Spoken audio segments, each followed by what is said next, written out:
All right. Welcome, Siglinda from Portland. We've got New York City, Bethesda, Columbus, San Diego, Montclair State. Welcome from Jersey, right across the bridge.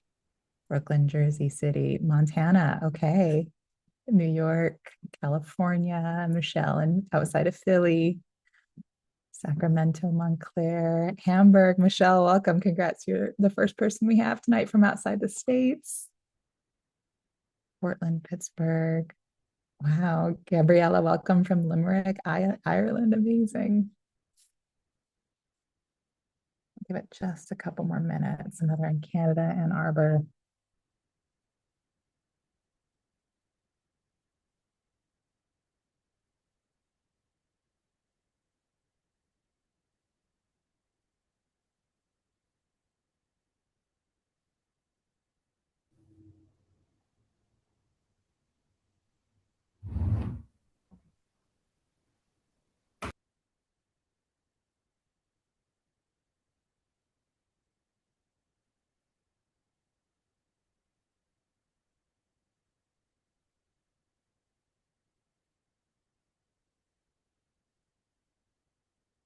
Awesome. Welcome from Detroit. We're so glad to have folks from all over Melbourne and Texas. Very cool. Welcome, Jill.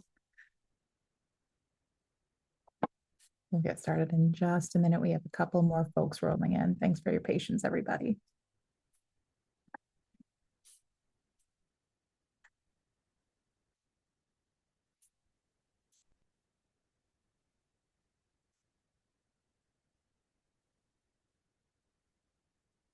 All right. Welcome, everyone. Good evening.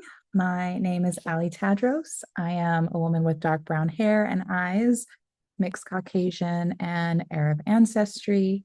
I am also the program manager here at Columbia Narrative Medicine. And on behalf of our division, we'd like to thank everyone for joining us at our March Narrative Medicine Rounds. For those of you who are returning, welcome back. Glad to see you again. And if you're new, narrative medicine is an interdisciplinary field that's grounded in the practices of close reading, reflective writing, and careful listening. We draw on the tools of the humanities, so literature, creative writing, art, and music, to better understand stories of illness, care, and lived experience. In narrative medicine, we believe that clinical care depends not only on scientific knowledge and expertise, but also the ability to recognize and respond to the stories that people bring with them.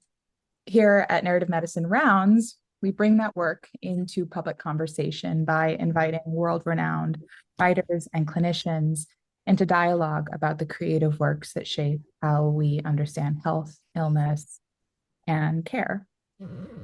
I would also like to acknowledge that we are hosting tonight from Manhattan, part of the unceded ancestral and traditional homeland of the Lenni, Lenape, and Wappinger people. Before I hand things off to Dr. Bell tonight, a couple of brief reminders to ensure that tonight's program goes smoothly. First is that we have muted your microphones, and we ask that you keep them muted to cut down on background noise during the program. Please note if there are any disruptions or inappropriate activity, you may be removed from the event. And in the spirit of close attention, we'll be pausing the chat during the reading portion of tonight's event. If you need support during that time, you can still message designated narrative medicine staff. That's me and our tech support tonight, Kristen. Kristen, can you say hello? Hi, everyone. Thanks for joining us tonight. Feel free to message Ali and I if you need any help with tech. Thank you. Awesome. Thank you, Kristen. As we get closer to the audience Q&A, we will reopen the chat. And at that time, we invite you to submit questions and share reflections for our speaker. So without further ado, tonight's conversation will be moderated by Columbia Irving Medical Center's own Dr. Michelle Bell, who will guide us through a discussion with our guest author. I'm delighted to turn things over to you, Dr. Bell. Welcome. Thank you so much. I'm so excited to be here today. As was mentioned, I work here at Columbia. I am a neurologist and with a specialty in epilepsy, and I spend a large proportion of my time focused on education. So I'm the education vice chair for the department, and I am also the program director for the adult neurology residency. And it is my great pleasure to be here moderating this event with Dr. Priya Anand, who I feel in reading her book, I feel like I've known her for years, even though we only recently met in preparation for this. So Dr. Anand is also a neurologist and also an educator. She is an assistant professor of neurology at the Boston University School of Medicine, and she's also the program director for their residency program. In addition to being a neurologist, she's also an amazing author. She wrote, obviously, this book, The Mind Electric, which has won numerous awards, including the Best Book of 2025 by Publishers Weekly, Barnes and Nobles, Observer, the Globe and Mail, Book Riot, and others. This book is also finalist for the PEN America Wilson Literary Science Writing Award. Um, and so she's, we're super excited to learn more about the book today. One thing I learned from the book and also just in talking to her is that she's had a longstanding interest in literature. She in college was a joint major in cognitive neuroscience and literature at Yale, after which she went to Stanford for medical school, and then she did her residency and fellowship at Johns Hopkins, as well as Mass General Hospital. So, so excited to have the opportunity to talk more about the book today. And for those of you who are joining this narrative medicine rounds for the first time, I will give you a little overview as to what will happen in the next hour. So, first, Priya will talk about her book, and then I will ask some of my burning questions, after which I will open it up to the audience to ask your questions. You can raise your hand and unmute yourself and ask your questions, or if that's not possible, you can put it in the chat. And then after that, we will wrap up. So yeah, without further ado, I will hand it over to Priya. Thank you so much. Thanks so much for having me. I'm so honored to be speaking for this community that has kind of thought about so many different ways of reckoning with and honoring everything that is human about medicine at a moment when it feels like we're sometimes at risk of losing it. So thank you to everyone for making this community and for being a part of this work. And a huge thank you to Michelle. We actually she reminded me last week that we actually first met well over a decade ago when she was a very beloved chief resident and I was a medical student about to start my neurology residency. And so clearly I have admired her for a very, very long time, and it feels very full circle to be in conversation with her this evening. So this is such a joy. So I'm going to speak for a few minutes about some of the narratives and ideas that animated this book and my practice, and then we'll look forward to having a lovely conversation.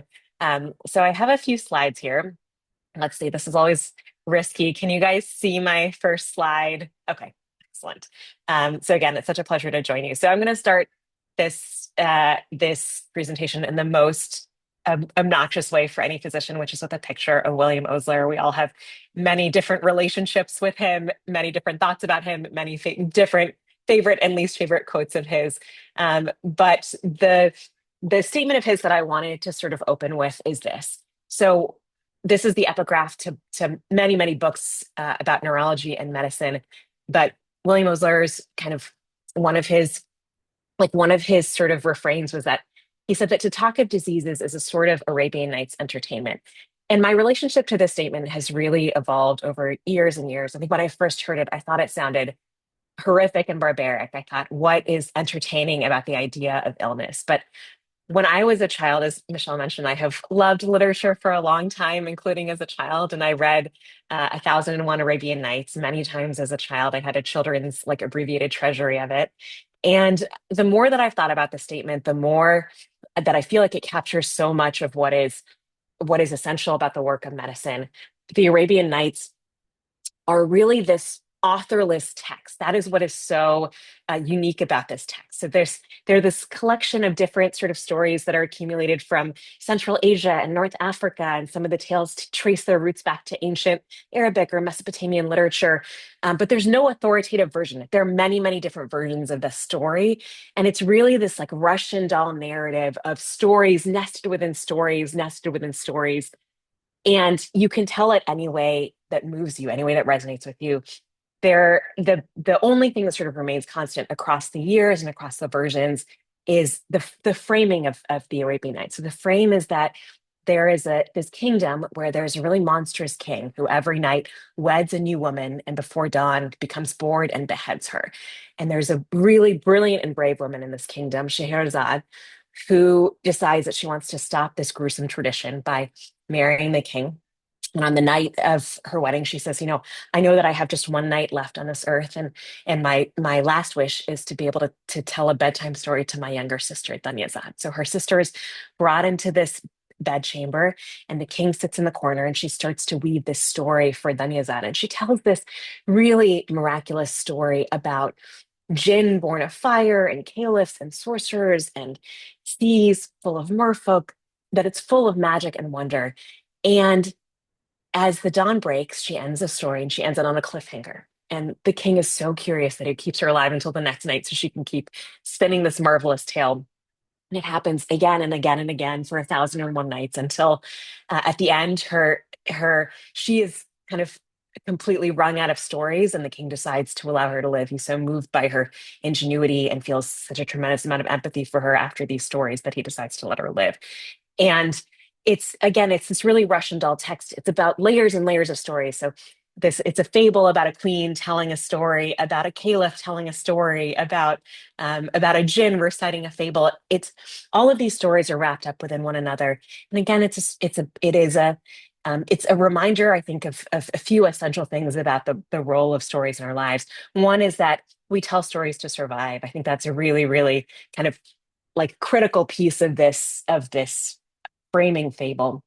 The other is that it is impossible to divorce the story from the storyteller. So this is a story that is told under the threat of death. This is a woman who's telling a story with the executioner's axe hanging over her neck, and that really shapes what the story is and what it looks like. And I think it is so. I find this really essential because I think it speaks to something that is really profoundly human about both medicine and narrative, which is that it is really impossible for us to divorce our perspectives from the stories that we're telling. So, to talk of diseases as a sort of Arabian Nights entertainment, I think there are things about this quote that really resonate with me, and I think it really speaks to how there are no authoritative narratives in medicine, only the ones that we tell. So kind of as we go through, I'll talk a little bit about those Russian doll layers of story in illness and medicine. And because I'm a neurologist, that's where we'll start with our brains as really a storytelling organ, which is how I see them. So very briefly, sort of the story that led me to neurology. This is a picture. You probably recognize this gentleman. This is Cary Grant. This is a picture of my grandfather. My grandfather was this really larger than life figure in my childhood. In the 40s, he kind of like finagled his way onto an American troop ship, bringing troops home from after the war, and landed in Los Angeles, managed to visit some film sets, drove across the country in this red Pontiac convertible, went home after a couple of weeks and made films for the Indian government, and was just this really, there's no other way to say it. He really loomed large in my childhood, and he was really this Scheherazade figure. He told me all these marvelous stories about his life. And I love that photo of Cary Grant. He famously, when he met my grandmother, he asked her if she could tell which person in the photo was Cary Grant, which one was him, and she was so charmed that they were married a week later. But he was really this kind of like charming, effusive person who was really brimming with life. And when I was in my last year of medical school, he started to get sick. And the way in which he got sick was that this really larger than life person started to physically vanish. His voice started to disappear. His muscles started to disappear. He had previously been this real extrovert who stopped leaving his home. And I was visiting India, which is where he lived, and I went with him to his neurologist. And his neurologist undressed him and examined him. And from the way that his muscles were twitching, from the way that his skin was hanging from his ribs in sort of curtain like folds, his neurologist was able to know parts of his story that I didn't know, that I, as his granddaughter, who thought I had heard every story he could possibly tell, didn't know. This neurologist was able to divine from my grandfather's body something about his childhood. So the part of my grandfather's story he never told was he grew up in this very rural village in North India. You can see some pictures of him and his family here. He left school when he was 13 or 14 to work in his uncle's cotton gin factory. And at some point during that childhood, he contracted polio. He had a limp for his whole life, but otherwise sort of never spoke about his childhood or that infection. But polio is a funny thing. It is an illness that once it's written onto your body, it stays with you forever. And sometimes decades after an initial polio infection, people can have an echo of those childhood symptoms, which is what happened to him. He developed post-polio syndrome. And this neurologist could not only know something about his story by examining him, but also could predict something about his future. It was almost like this crystal ball. And I was so sort of moved by that I came home and decided to become a neurologist. And lucky for me, neurology doesn't disappoint when it comes to narratives, although it's much, much more complicated than what I had imagined.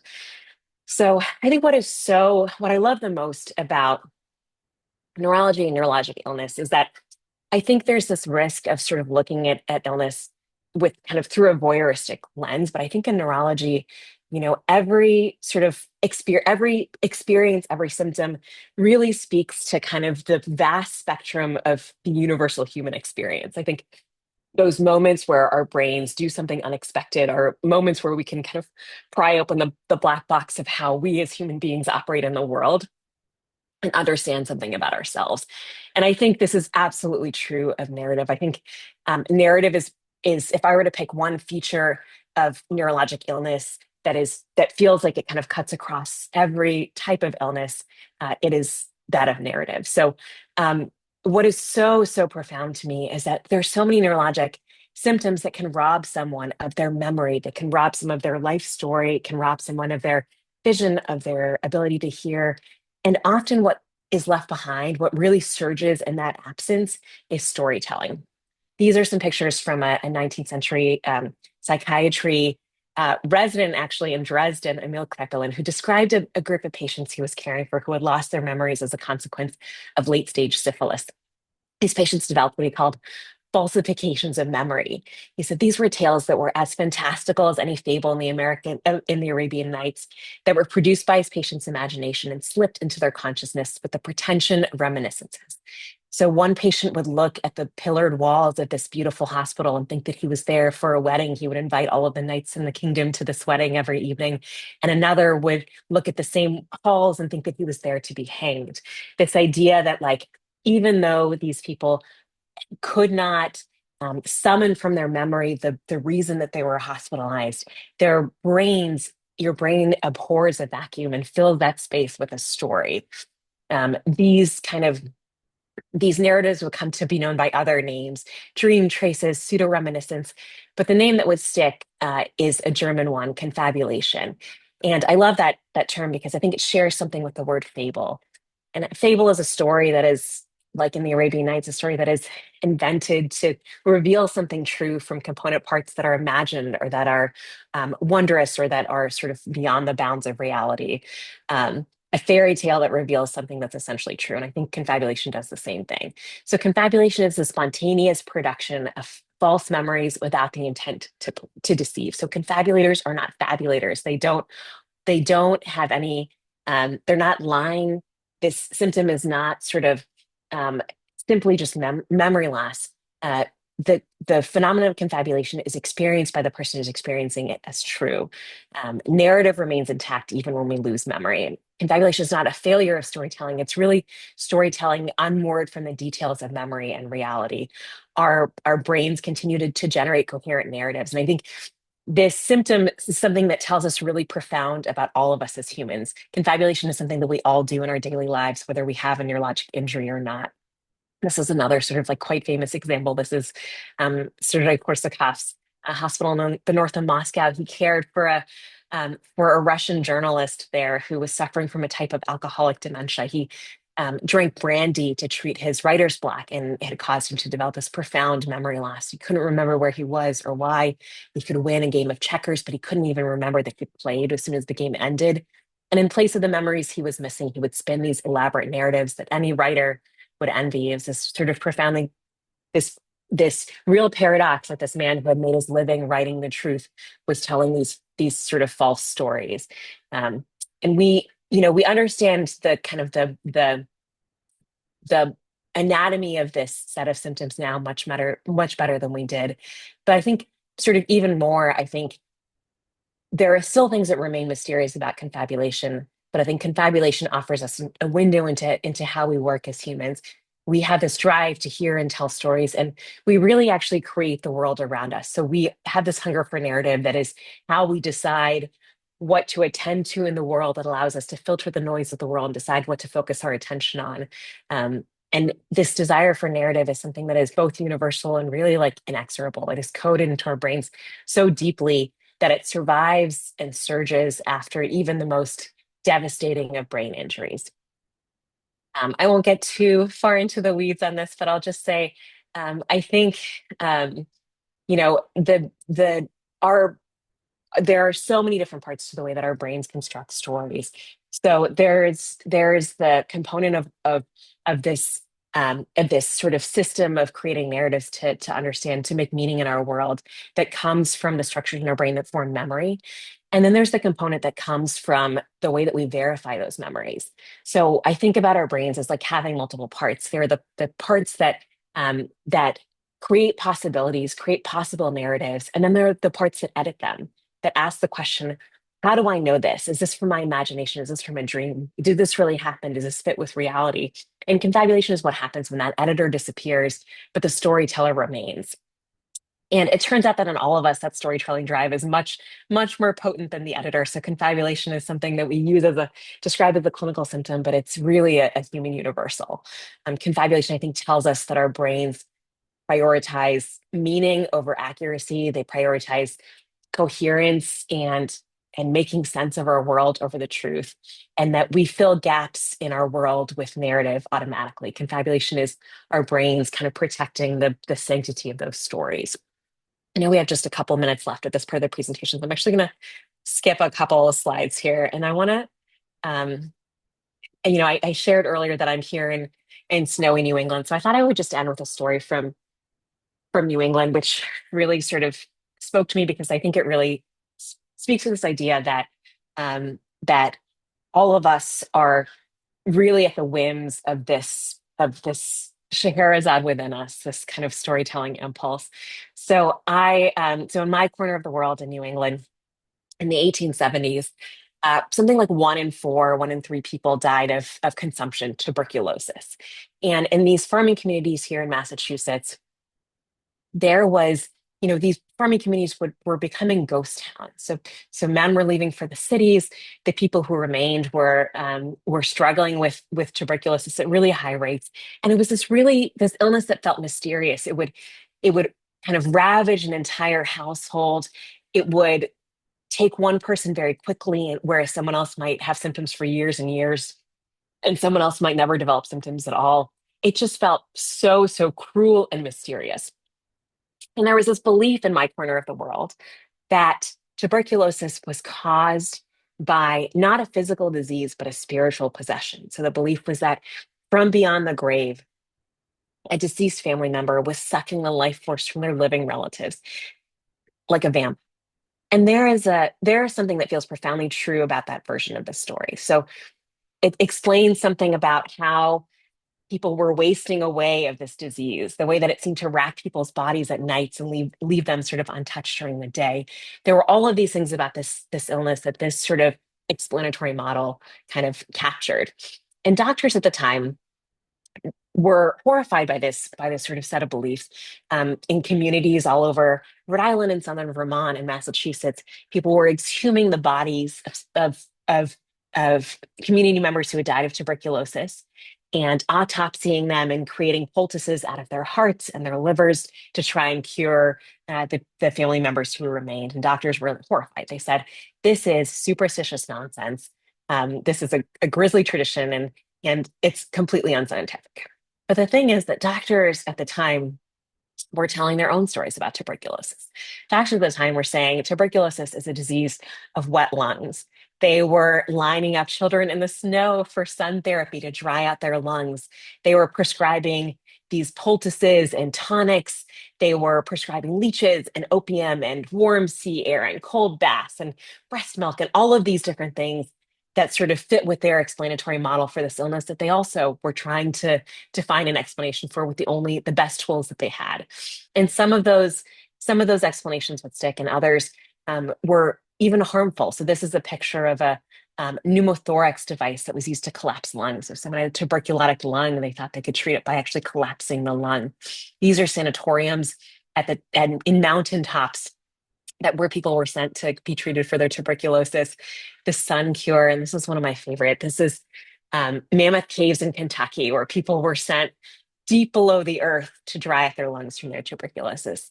And I say this because I think that we have this illusion that narrative in medicine is about us listening to the narratives of the people around us who are experiencing illness or having this subjective experience of illness. But I think it is so much more nuanced and layered than that.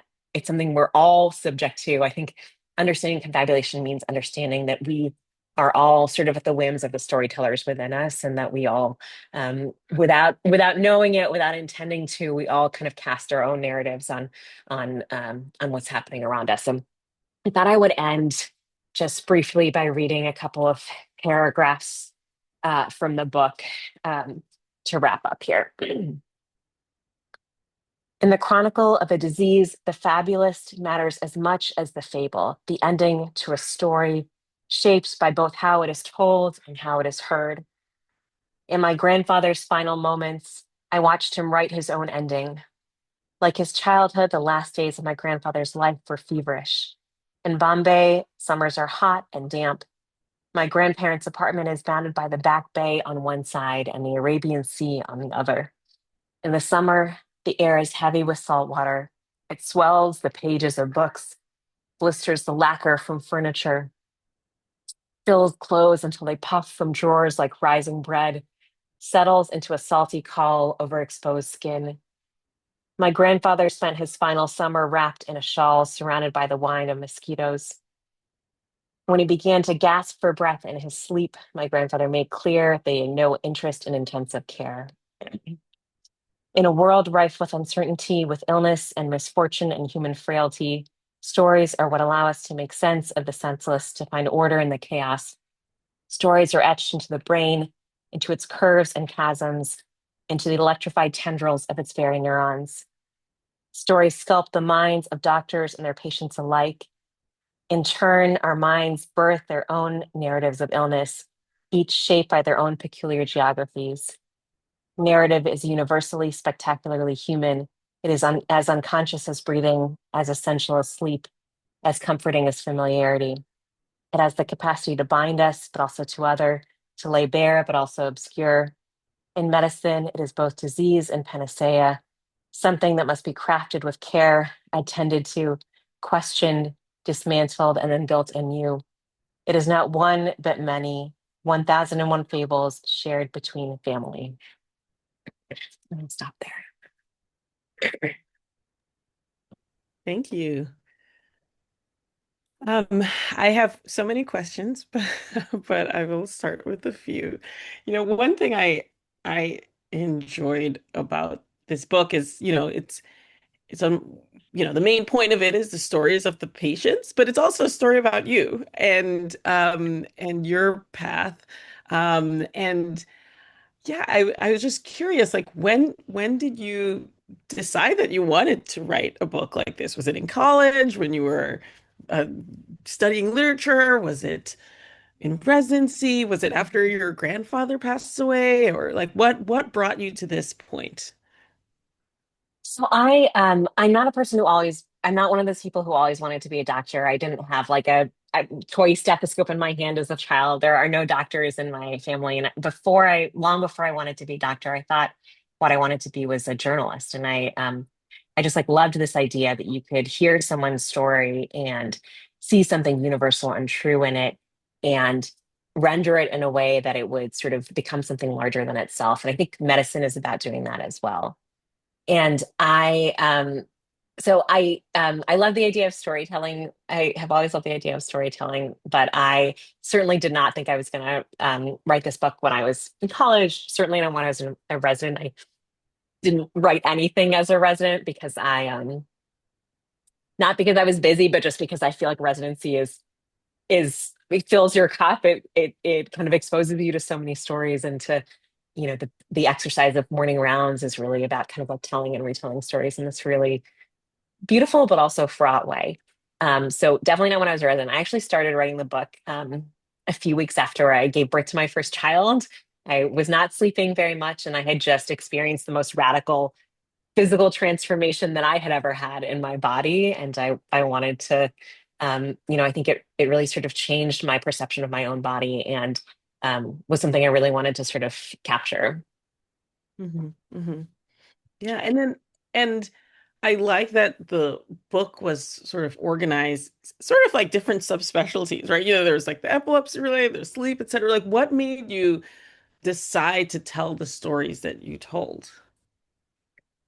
So I mean, the book covers a lot of ground. It draws on fables, it draws on my family mythologies, it draws on literature, it draws on Virginia Woolf and Dostoevsky and a whole sort of range of different stories.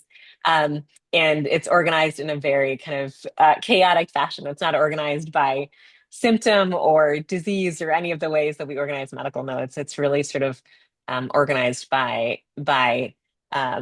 by kind of by ideas. And I think um, I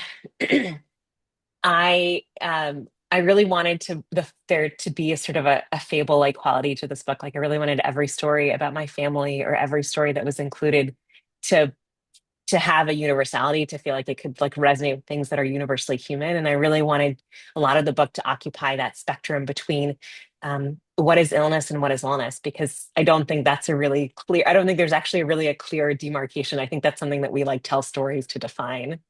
Yeah, yeah, no, yeah, absolutely. And I think, yeah, I think that's like a big theme in the book, right? Sort of like um the how things are blurry, things that we think are distinct, wellness and illness, but there are also other things that we think are distinct, so specifically like doctor patient, right? That distinction, like us versus them. And I think a few things about that I thought were interesting. I think one thing from like the perspective of a residency program director, I thought it was interesting you speaking about the process that sometimes occurs in residency where you sort of like detach a bit, right? Maybe it's like, perhaps as a way to protect yourself. But you detach in many ways, right? You sort of like see yourself as like super well, right? Like you can stay up 28 hours straight and you're sort of like superhuman in that way. But you also sort of detach from the narrative part of it as well. It's no longer like this window into someone's like life and their who they are as a person, but it's this like collection of symptoms. And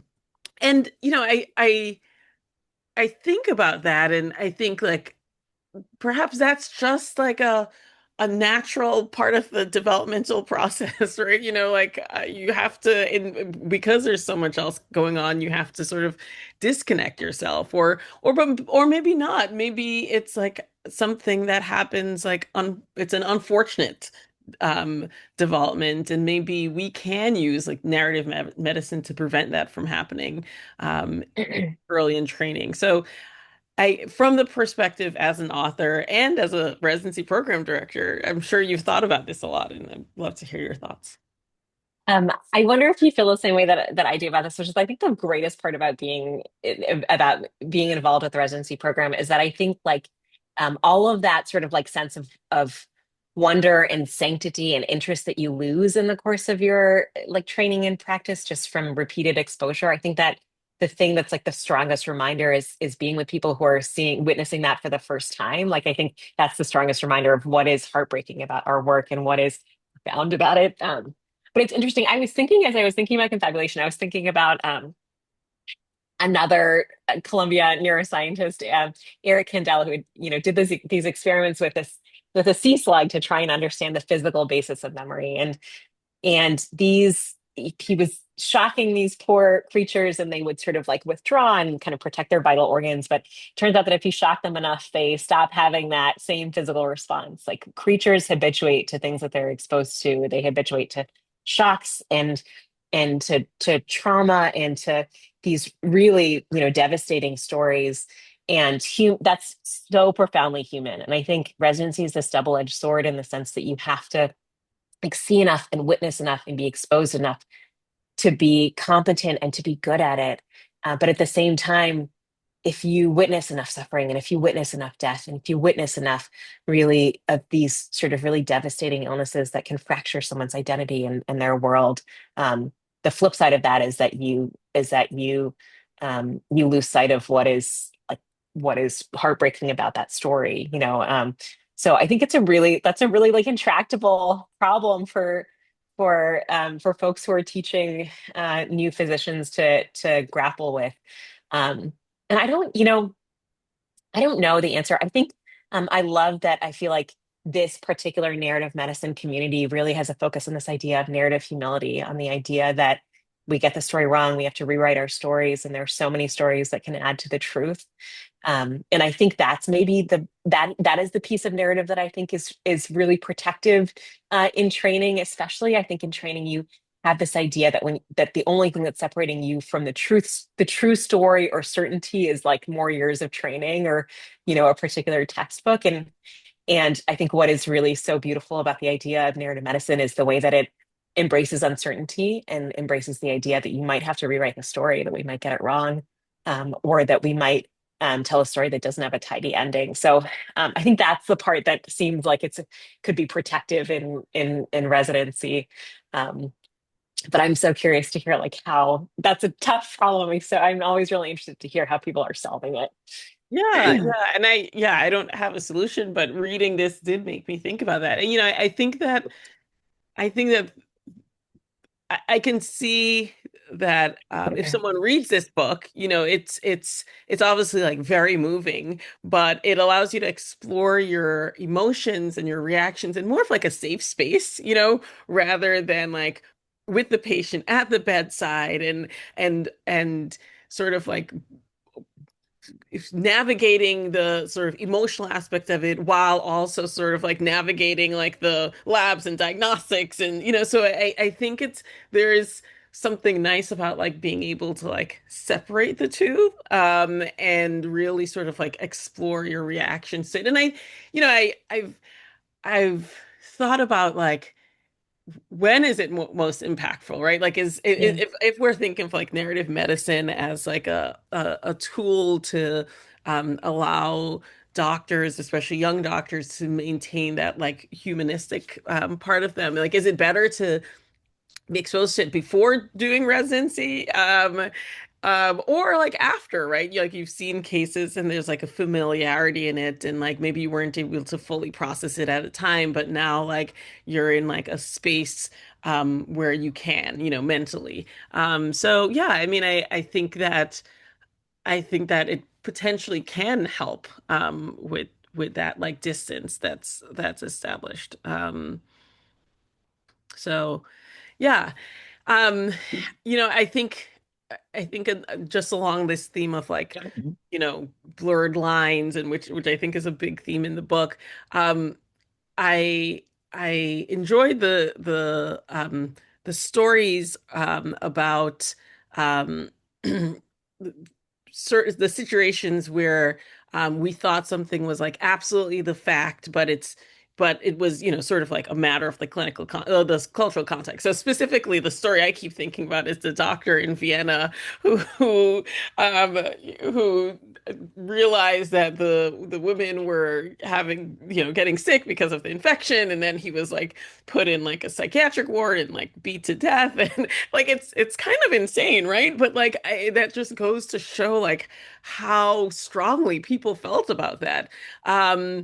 and yeah, these people who felt like this, like things that now we're like, obviously that's a fact, but in that cultural context, people felt just as strongly in the opposite way. Like obviously that's like not a fact, that's a falsehood. And with that like framework in mind, like do you feel like on a day-to-day basis, like that like informs your like interactions, like or how with patients or when you hear stories or yeah.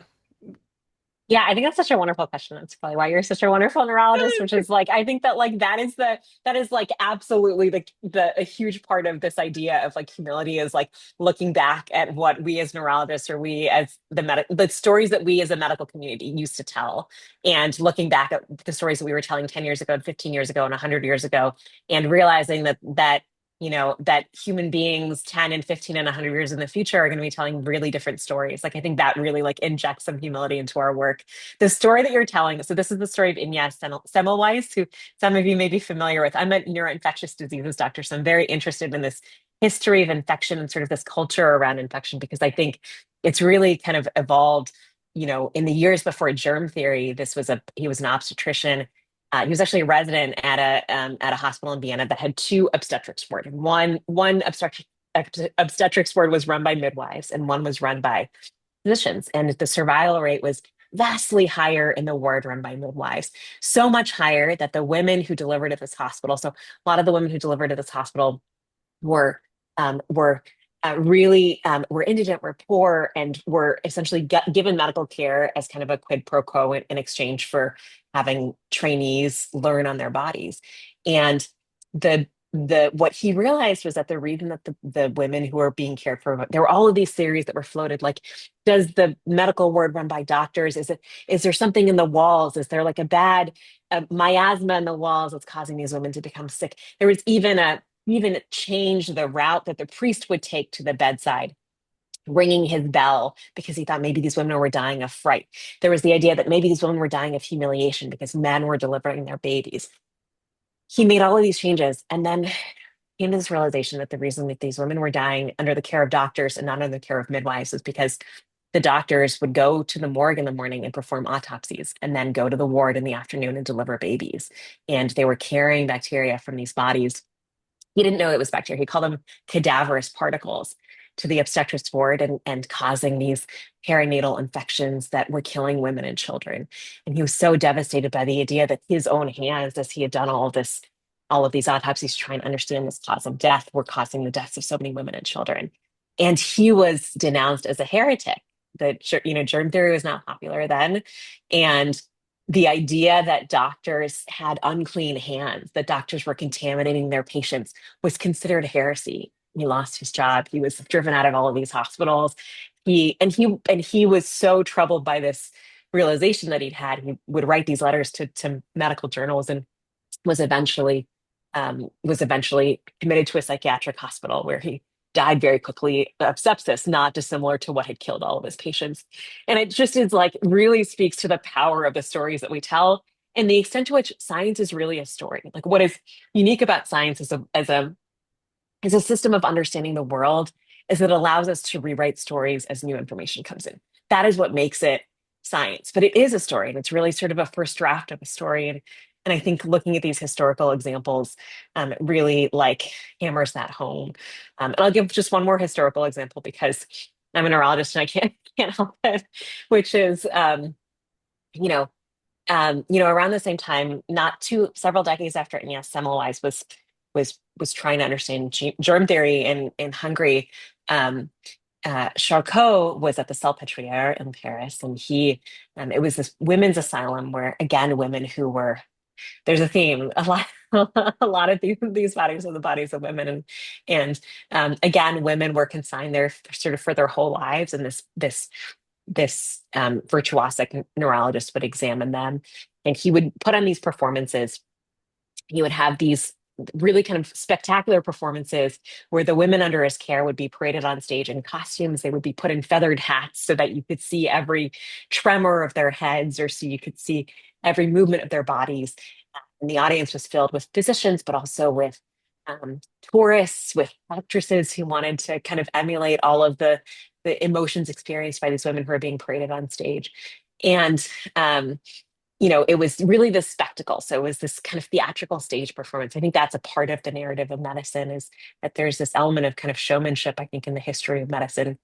But Charcot, one of his great contributions to medicine and to neurology, because he was at a hospital for women, he discovered the physical substrate of multiple sclerosis. Multiple sclerosis is this really mysterious illness because it could cause symptoms that would come and go. So someone would experience, they would lose vision for 2 weeks and then it would come back. They would lose their strength for 2 weeks and it would come back. And so he described multiple sclerosis. He saw it under a microscope in the bodies of his patients. And he, at the time, thought it was probably a disease that was more often afflicting women because that was who he was taking care of in this hospital. But for years, for a century after Charcot, the medical establishment thought that multiple sclerosis was a disease of men because women would go to their doctor and say, I can't see out of my right eye. And the doctor would say, you are hysterical. And a man would go to the doctor and say, I can't see out of my right eye. And the doctor would say, what's wrong with your eye? And so even though we know now that multiple sclerosis is a disease that is 4 times more common in men than in women, like we are so stubborn about our narratives of these illnesses and like so loath to have that kind of like narrative humility and to kind of be open about rewriting them that I think like lacking narrative humility actually is like an impediment to progress in medicine. I think we have this idea of like science and narrative being opposites, but I think actually like not having that element of narrative humility is really an impediment to scientific advancement and to understanding our work. Yeah, no, absolutely. And I was just thinking about how, like, we think of it's like the patient telling the story, but we're so much part of that, right? Because we're sort of like translating it. We're like scribing it essentially, right? Into the notes. And it's like when someone says like they can't see, like how is that transcribed into the note? Is that like I can't see, or like she says she can't see, or like I think sort of like embracing our role in the narrative is important. So, but we will pause there and open it up to the rest of the members of this. Okay, perfect. We already have a question. Aiden? Yeah. Hi, yes. My name is Aiden. Thank you, Dr. Anand and Dr. Bell, for this talk today. I really, Dr. Anand, enjoyed the way that you weave together all those points into your personal story and your book. Thank you for being here. I was wondering when you first mentioned confabulation, the first thing that popped into my mind was in the realm of AI and large language models, when people talk about confabulation in the sense of an LLM kind of weaving true factual information with made up information that fills in gaps in its training data to, produce a response that is factually inaccurate or like confabulated essentially. And you just mentioned with multiple sclerosis how, in the past there's been like stubbornness and narrative humility in the sense that like the stories that we tell our patients sometimes we may be doing that to fit a model rather than, going from the ground up and trying to synthesize information to produce like a diagnosis or even like a narrative. Um, and I was wondering if you see like any parallels or even foils between the way that we speak of confabulation in the narrative sense and how we see it in the buzzword confabulation of large language models. It's such a great question. So I should start by saying like I'm the world's like worst Luddite. So I'm like so take everything I say with a grain of salt because I don't use any of these elements in my daily life. So I could be saying something that's wildly inaccurate. I did, however, talk to someone recently who spends a lot of time, as much time thinking about LLMs as I do thinking about human brains. And I think I like the term confabulation better. I think that the other term that people use is AI hallucinations. And I think that's wrong because a hallucination is a perceptual experience. It's like a subjective perceptual experience. And I don't know that that's something that these LLMs are experiencing. Confabulation is a much better, I think, analogy. I would say that there are limits to how, there are limits to the way that we can extend that sort of like metaphor, like between the human brain and LLM. So an LLM doesn't have a concept of what is true. There's no idea of like truth or falsehood, right? An LLM kind of like modeling something probabilistically, and it doesn't have a concept of this is true or this is untrue. However, I think there are some really important parallels. So, as I said, I think confabulation in the human brain comes from this like disconnect between the parts of our brain that construct stories and draw on memories, and like the editing part of our brain that looks at it and says, it verifies information and says like, where did this come from? Is this true or not? How certain am I? And I think a confabulation is really, in humans and in LLMs, is really a failure to admit uncertainty.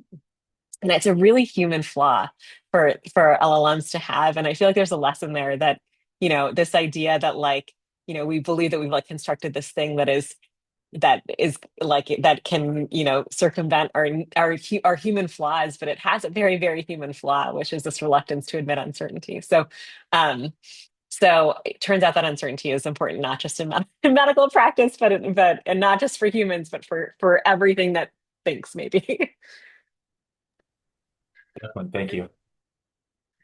Susan? Yeah, yes, hi. I loved everything you said. It reminds me of the work of Oliver Sacks, who wrote Awakenings and The Man Who Mistook His Wife for a Hat. He also, you are familiar with Oliver Sacks, who also had these amazing stories, um, personal stories of what his patients told him, and also documented a lot of neurological illnesses, which were so bizarre and fascinating, something what you were saying in your book.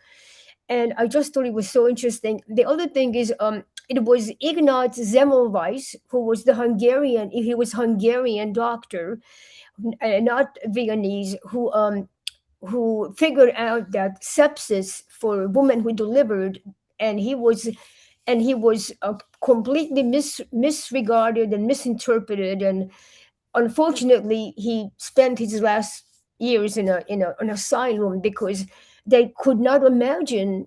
I guess this was before Pasteur about bacteria. Around contemporaneous, yes, yeah. I guess If you Pasteur then just a few years later, maybe you would have been heard more resoundingly. I guess nobody Yeah. could believe him, and they were delivering with long sleeves, and all the bacteria was on their sleeves. Today, it's unbelievably, we can't even imagine that today, right? And thank you for so thank you so much for that clarification. So he was Hungarian. He practiced at the obstetrics ward where he practiced was in Vienna, but he was Hungarian. And actually, Yes. one of the theories that was proposed was that in this hospital was that the reason these women were dying is because so many of the physicians were immigrants, and that somehow their hands were less clean. So one of the other like wild stories that came up that people embraced over kind of the data. Oh, yeah. So it's not till Pasteur that they actually accepted that you have to wash the hands, right? Yes, right. Amazing. It's amazing. Thank you very much. Thank you. Thank you so much. I think we have time for just a few more questions. I know Margarita had her hand up, and then there's something in the chat, so we can take Margarita's question. Hi, Dr. Anand, Dr. Bell. Thank you for this talk. I enjoyed it a lot. So if your purpose was universality, Dr. Anand, you got it. Like I felt so identified by your story with your grandparent. I'm going through some of it right now with it, but it's gonna be okay. So my question is, I'm honestly curious about the process of writing this book. For example, you mentioned that you wrote it, you started writing it after your first child. And I was wondering if after finishing this book and all this, going through all those stories, those passages in your life, so do you feel something changed? Do you feel like every story is a cathartic moment? Like, do you feel like a different person after the last story when you finish and you say, okay, it's ready and I'm gonna put it out there? Like, were you scared at some point? Because it requires vulnerability too. So I was wondering if you feel different from when you started writing this book. I love that question. I certainly do. I think it's like will always feel unfinished to me. Like I think like probably I could revisit the same stories and experiences 5 years from now and 10 years from now and see them completely differently. And I think that's like the beauty of narrative and that kind of Arabian Nights quality to stories in medicine. But I think the biggest thing is that I really we in talking about LLMs, we talked about uncertainty, and I think that's like the greatest thing that it has that the experience of writing this book has like given me is this like this degree of comfort with uncertainty that I think is really, really difficult in medicine and something that we shy away from and really loathe. And I think that's something that I'm going to carry. That's the biggest thing I'm going to carry forward with me is this embrace of uncertainty. Right. And I think we have time for one more question. So I'll just read one question from the chat. So I'll read Evan's question.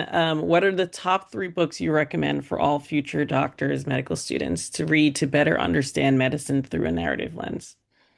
Oh my gosh, that's such a fantastic question. Okay, so there's so many. I have to think really hard about this. So one I would say is a book that was given to me right before I started medical school, which I loved, was William Carlos Williams' The Doctor Stories, which is just a slim volume. He obviously is a poet, but he wrote these stories about these experiences of making house calls in Elizabeth, New Jersey. And I feel like they speak to how, medicine, just like a novel, has like a setting and characters in this really lovely way. So I would highly recommend that one. Um, and then I have toddlers, and I am a huge fan of of many children's books. I think there are many of them that help us to understand storytelling and narrative better. And one of my favorites is Milo Imagines the World, which is a book that I read with my kids every night. And it's a book about someone who's a child who's on public transit, imagining the lives of everyone else on the train with him and realizing that he might have gotten the story so wrong. And I love that because I think that's like it just speaks to how this is something that's so deeply embedded in us. That's something that we start out with at the beginning of life. And I've like recommended it to some of this picture book to some of my residents because I think it's really, really about this idea of being willing to rewrite your impression or rewrite your story. So that is another one that I would highly, highly recommend. And then I think in terms of third, oh my gosh, this is it's so tough to kind of winnow things down to what the essential texts are. But I think I think the third one I would say is I again I really love stories that have really a sense of place because I think hospitals are a really unique place, and the rules of physics are suspended when you enter the walls of a hospital. Hospitals are places where miracles happen and strange things happen. And so the last one I'd recommend is The Children's Hospital by Chris Adrian, which is a story about a catastrophic flood in the hospital that rises above the waves. I think it really speaks to the way that when you enter the walls of a hospital, you're entering a completely different world and you're inculcated in a totally different culture. And it's important to remember that because it's important to remember that the people we're caring for are also being forced to enter that culture when they enter the walls of a hospital. So those are my 3. Amazing. Amazing. I will get the Lily Matches the World for my For your kids. my school-age children as well. But unfortunately, we don't have time to take other questions, but this was such a wonderful conversation, and thank you so much for joining us tonight. I will hand it back over to thank you. Thank you. And anyone who wants to listen to this conversation later, we'll be able to listen to it online, and you can order the books here, and you can also listen to it on Audible for those of you who like to listen to your books. Awesome. Thank you so much. Thank you so much, everyone. And thank you so much for creating this amazing forum. And thank you so much to Michelle for reading so thoughtfully and for inspiring me and many other budding neurologists. Awesome. Thank you so much, Priya and Michelle. It's been such a joy to have you with us tonight. And thank you, everyone, for joining us as well. A recording of tonight's event will be shared later this week via email for all who are registered, so keep an eye out. We also hope to see you next month on April 8th, when we will welcome clinical psychologist Dr. Monica Bloom, who will be in conversation about her groundbreaking book, Inviting the Spirit of Play to Transform Trauma, Healing for All Ages, which integrates state-of-the-art trauma treatment with approaches with the power of playfully minded spirit practice. All right, thank you, and see you all then. Have a great night. Bye.